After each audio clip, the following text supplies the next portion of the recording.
How you doing, Wolf? Fabulous. Good to talk with you again. I think the last time we spoke was like last February. Yeah, what did we talk about? What did I say? I think we were talking about the fact that you were doing some more U.S. tour dates. We even spoke a little bit about your imminent second solo album, but well, Yeah, of course. Yeah. It is, and it's out now. it is. So, It is. We'll talk about it a little bit while we're here. So, belated birthday wishes.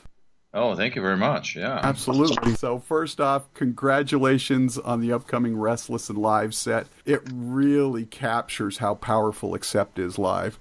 Thank you very much, man. Thank you very much. A lot of people have said nice things about it. I'm really pleasantly surprised how people react to it so far. It's great. Yeah, well, and it's funny. I go back and because I listen to all the classic albums, especially like Restless and Wild is one of my go-to albums. It always has been, and it's those songs still stand the test of time. But we didn't have the modern production then that we do now. So when you hear them No, live, yeah. it's just so powerful. So It's actually funny to me. Sometimes I have to go back to the old recordings and listen to a song like Breaker, and it sounds terrible with the production and the guitars, but that's what it was like at the time. That's the best we could do at that time. Things have changed so much now. It's bizarre. absolutely, and you don't want to go back. You don't want to mess with time or anything, and go back and re-record those albums. No, I wouldn't want to. What's the Yeah, point, man? Now is now, back then was back then. right. But at least you can hear on that live recording, you can see what it kind of would sound like if it was produced again, or what it sounds like when we play it live on stage now. Yeah, exactly, and especially when you've got Andy Sneap working on it there for you and everything, it just came out wonderful. Yeah, cool, huh? Yeah, so tell because I don't think you guys planned to record a live show when you did this. I mean, Chris and Uwe they were still new to the band basically when you did it. This was their first show in Europe with us. We Right. had just done a few shows a couple months earlier, but that's it. So they were a little nervous, or everybody was a little bit, on edge or whatever. Because, yeah, just recorded it and said, we'll just have to wait and see how it turns out. But we didn't go on stage and thinking, today's the DVD day, We didn't really do that. But yet it really looked and sounded like you guys had been playing together for years. Yeah, it sounds pretty tight, doesn't it? I mean, we gelled together quite well, and we had done a little rehearsal, but nothing extensive. It's just that we naturally play together well, and that's one of the reasons why we took the two guys. We had known Uwe for a little while before, but I really have to say, with Uwe, it's sort of very very easy to play together with him because he and I have a very similar style of playing, and it just works. And the same with Christopher. He just joined the band, and it felt like he's the guy right off the bat. There wasn't a lot of time needed to adjust to each other. I always wondered, when you've been playing alongside a guy for so long, like you had been, and suddenly you have this new guy on the other side of the stage there, is that a little bit strange for you? Well, who says that I have to adjust to him? Maybe he has to adjust to me. No, it's not that difficult, to be honest, because a lot of times those parts are worked out, and it's just not as difficult as you think to play together with somebody, especially when with Herman it was a little more difficult because he had a totally different style of hitting strings and playing than I do, where Uwe has a very similar style, so it really fell in place quite easily. Now, correct me if I'm wrong, but the video footage on Restless and Live is different from the CD recordings. Why did you choose to do it that way? Because we didn't want to do the cheap way and just deliver the same thing twice. A lot of times when you have a DVD, people just leave the picture away and call it a separate product and call it a live audio recording, which it is, but it's the same damn performance as if you just turned the picture off on your DVD. And I thought, well, if we've got that room, if we're going through all that trouble, we might as well use different performances from across the world and give the fans like a different take on it, And when we do that, we can also pick a bunch of songs that were not already on the DVD. So we did. We found a whole list of songs that were not part of the DVD because the show that we filmed was only 90 minutes, so there wasn't like a ton of room to have extra, a lot of tracks had to sort of fall away. Right. Yeah, that's one of the great things about Restless and Live. You gave us 27 separate songs, and you gave us a heavy dose of the newer albums, which is wonderful, but you also gave us plenty from the band's classic era. Were those all the different songs you played on the tour, or did you still have to throw 2 or 3 out? There was actually a couple that we couldn't include. Yeah, there was even more. Sometimes there was a bunch more. The Breaker isn't on there. I think Princess is not. There's a couple that are not on there, but at some point you have to draw the line and say we didn't want to really do 3 live audio CDs. At some point we thought this is probably enough. And you got like 8 tracks from Blind Rage, which is really such an incredibly strong album. The only song that was missing that I was looking for was Bloodbath Mastermind, but still 8 tracks from the album live is fantastic. Yeah, I thought so. We even have a live recording from Mastermind somewhere. I think that we almost played all of them at some point or another. We always try to do in our live sets, we try to do about the 50-50 balance of old and new songs, old meaning the classic 80s period and new meaning the last 3 albums with Mark. And one of the pleasant surprises was Bulletproof from 93's Objection Overruled album. Yeah, how about that? Pretty cool. Getting on stage is certainly nothing new for you. Yeah. Is it a bit strange or even surreal, even now, to watch footage of yourself performing? It is. I don't like it very much because I don't like watching myself that much. I don't like listening to myself talking, like interviews. It's a pain for me to listen back to what I said, or even on stage, seeing me jump around like that, because I think it's weird. It just is. And the other thing is, I always think I'm my own worst critic, and I always find stuff that I would do differently, or I wish I would have done differently, or played better, or I don't know. There's always something I don't like, So it's nothing I enjoy.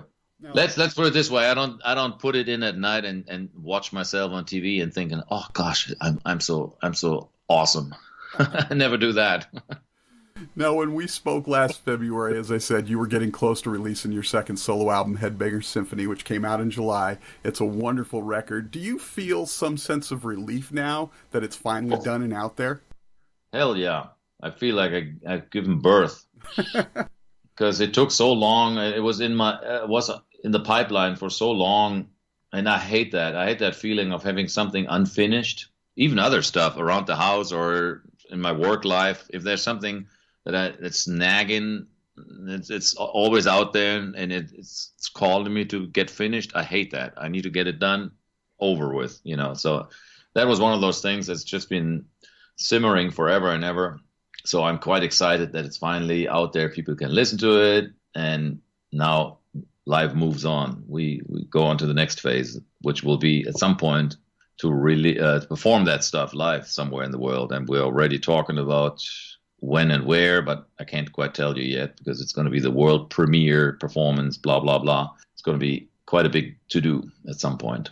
It's been 2 years since Blind Rage came out, 6 months since you released your new solo album. How long does it usually take after you've recorded and released an album before you can look back at it objectively? It depends. I don't think you can ever be fully objective, but you gain, if you gain it, sometimes it can only be a few weeks sometimes help. Like right now, for instance, we've done a bunch of recording for the next album, and I haven't listened to it in 2 weeks. And I can guarantee you, if I listen to it now, I'm going like, oh, that's pretty good. I didn't notice that the first time around. Or I'm going to say, oh, God, that's awful. Why didn't I notice that? So just stepping away from something for as little as a week or 2 weeks sometimes opens your eyes dramatically. The worst thing you can do is listen to your same stuff every day, because you lose all objectivity. And then a finished album, I usually let sit sometimes for years, man. Unless I have to listen to it, then I'll go back, and then I'm sometimes pleasantly surprised. But I always find something that I wish you would have done this differently. That's just the nature of the beast, I guess. Right. And as you mentioned last we spoke, you had been writing songs with Peter. You guys have now started recording the album. You've got quite a bit of it done. I know you're going to do this tour with Sabaton, finish up the album and everything. We're probably looking at summer or something like that. But what sort of an update can you give us on how the new album is coming along? I think it's going to sound awesome. We have Andy Sneap on board again. We've done about 12 or 13 rough ideas. Some of them are actually pretty complete already, and it's now time to go to the next phase. And I need to work out my guitar parts. Mark has done a bunch of vocals already, so we're making progress. But of course, it's still a long ways to go. But I think it's gonna be quite good, man. I'm having a good feeling about it. But like I said, I'm not very objective at this point. You toured longer for Blind Rage than any other album, I believe, and of course Christopher and Uwe are in the lineup now. How do you think all of that will impact the new record?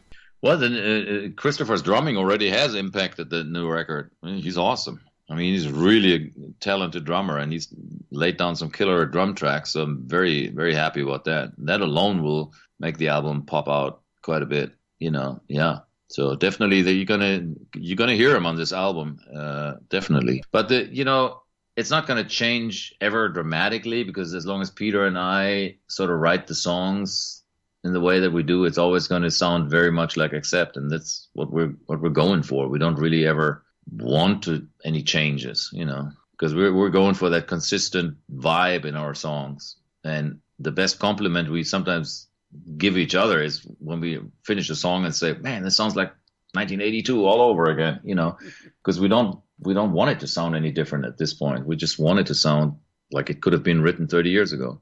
Right. You don't want to reinvent the wheel. You want Accept to sound like Accept.